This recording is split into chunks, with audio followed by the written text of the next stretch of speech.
So I've had the Galaxy Z Fold 4 for about 8 months now, since it launched, and this is going to be about should you buy it now? I'm going to link the website for the Fold 4 off the Samsung website down in the description below, just so you can look at the specs if you want to. I'm not going to talk too much about the specs here. It's there on the website if you want to know more. There. First thing we're going to talk about is form factor. So here it is with the Samsung leather case that came out when this came out. I have that case on it. Here is the phone without the back portion of the case. It's gross, it's nasty. We're going to go ahead and slide this back on. So this device is long, it's thick, it's chunky. It kind of feels like a remote. If you put two Hershey bars on top of each other, this is what it would look like right here. It would be this big. The measurements are almost identical. So what are the measurements? It's about 6 inches tall with the case on. It's about 3/4 inches thick, 1/2 inch on this side almost.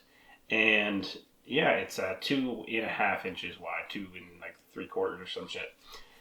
So it's a chunky boy. This Note 10 next to it. It's definitely this is a 6.3 inch, and it's definitely a lot wider.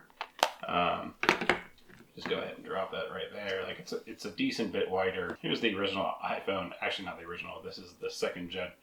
But yeah, it's almost as wide as that. So if you have one of these lying around, you can feel it. It's basically as wide as that. It has the power and fingerprint scanner right here. And then the rocker, that is pretty much it. You have the USB on the bottom. This will show. Also has speakers on that and that. So when you're opening it up, it doesn't have it here and here. All right, so the inside screen here, it's a 7.6 inch from here to here. It's big. You have this indent here, which like is not too noticeable when you're actually like looking at things. But you do feel it. You'll always still feel it. So it's perfect for like old standard definition movies and videos and stuff because it fits perfectly in there. So that's pretty awesome. All right, let's talk about the bad. So the bad is this form factor, right? It's super skinny and it's super long. So when you're in Snapchat, everything is squeezed. If you're in TikTok or YouTube Shorts, everything is squeezed down. So things get cut off on the sides. Now, if you wanted to watch a YouTube or TikTok in like normal ratio, then you could open up the bigger screen and you could watch it in here and you can see everything. But that's annoying that you have to open it up every single fucking time. So next is the underscreen camera. You can kind of see it here. There's a little tiny circle. Kind of looks like a smudge, but that is the underscreen display. While it's in video mode, you really don't even recognize it. It's just so small and it does a pretty good job up there.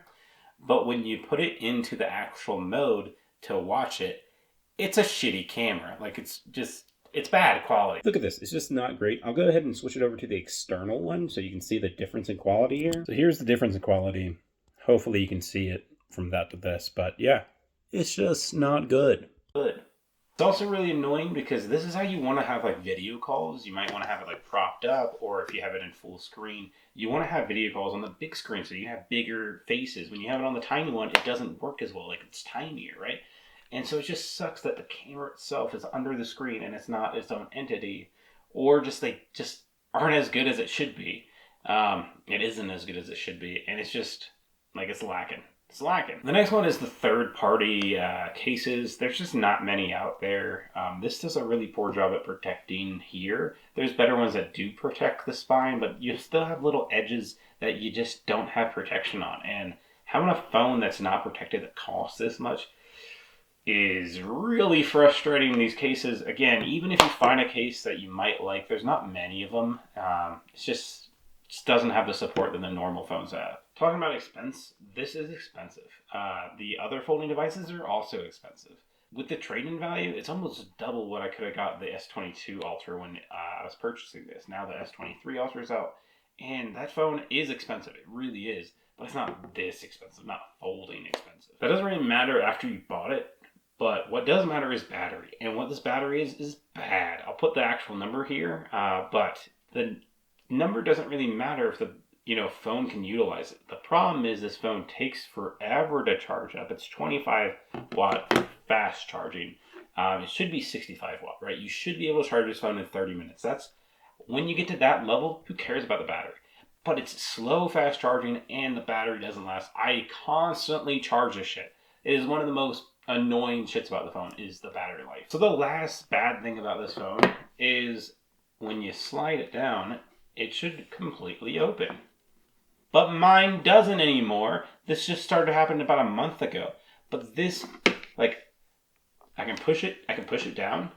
Now it's flat, but it will always raise. And I don't know what the fuck that is. Something's wrong with the fucking hinge. But this shouldn't be what you're looking at. It should be completely flat. So, good job, Samsung. You fucking suck. Let's talk about the good. So, one of the good things is that you have two screens, right? So, on my other phone, as you saw, right, it's broken. The screen's broken. That's why I don't use that phone anymore, because the phone itself is broken.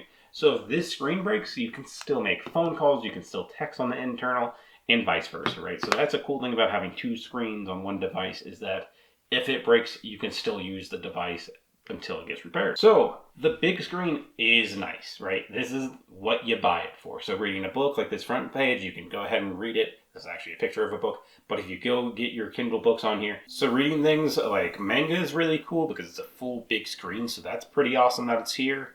And then on like a real book, this is the 4 agreements, but like on a real book here, like it's nice. It's a good size. It's about the size of a Kindle. Like that part of it is super nice for reading. Again, multitasking, super cool. You can have a game down here and a YouTube video playing on the top screen. So those are pretty cool things. So multitasking, this thing is a true fucking beast. I don't know what's up with my autofocus. Like, focus. Thank you. So it's not all about the internal screen. One of the coolest things about this phone is if you go ahead and you're eating dinner or breakfast or whatnot, you can go ahead and just put it in this like weird area and just have the video playing. So while you're eating, you can go ahead and just like enjoy watching. You could, however, get one of those little pod things and pop it on the back of your normal phone and have it up. But it's way better than just having it there. And you can adjust what screen viewing angle you have. So I would say that overall is a pretty cool fucking thing about this phone. It's one of my favorite fucking features. Talking about the phone's good qualities, the specs aren't bad. The specs aren't great. Camera's not the best camera in the world. All of the specs aren't the best, but they are very, very solid. It's very fast. I've never had any issues other than like weird specific screen ratio issues.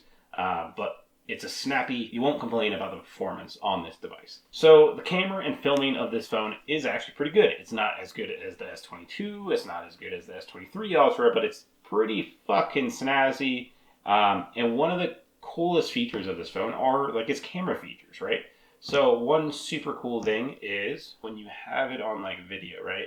You basically have a stand here, right? So you can go ahead and like move it around and like film different angles and stuff. And that's pretty freaking snazzy. You also have this selfie view on the front that you can use that uses these main cameras back here. And you can actually like see what you're looking at from the back. So if you have this like up vertically, you can see exactly what's going on in this camera view right here. So that's pretty fucking solid. That kind of gets to my next point outside of the cameras, is this vertical standing ability. I think I back this camera up a little bit. So the vertical standing, like you can just have whatever you're wanting and you can just go ahead and place it. Now, I would recommend opening it a tiny bit to have a little bit more stability, but you can just have it vertically standing, which is awesome. The last thing about the positives, the goods of this phone is fucking cool still. Like, most people don't have a folding phone. Most people have the standard phone. And just the ability to be like, what's up? It's fucking cool as shit. Just, it is. It is what it is. So to answer the question, should you buy this phone? It's a fucking no. You shouldn't buy this fucking phone. Not for the cost and not for all the negatives. For the normal person out there, you shouldn't buy this device. It's just wasteful. So who should buy this device? Maybe creators that have that cool little angle that you have it kind of in this own weird device. For those heavy multitaskers that have to have multiple windows, why don't you just buy a laptop? I don't fucking know. It's one of the stupidest things. Yeah, use the phone for multitasking. Yeah, you use it for multitasking and it's super functional. You can have 2-3 apps up at one time, but most people are never fucking going to use that. So the only recommendation I can really have, if you really want a folding device, which I really don't recommend you doing, the new Google folding phone, I don't know what it is, I'll put it up somewhere. That phone looks really cool. The screen looks more proportionate. When you open it up, the camera's in its own little tiny bar. It doesn't have edge display fucking screens, which is fine when you get a camera that you can fucking use.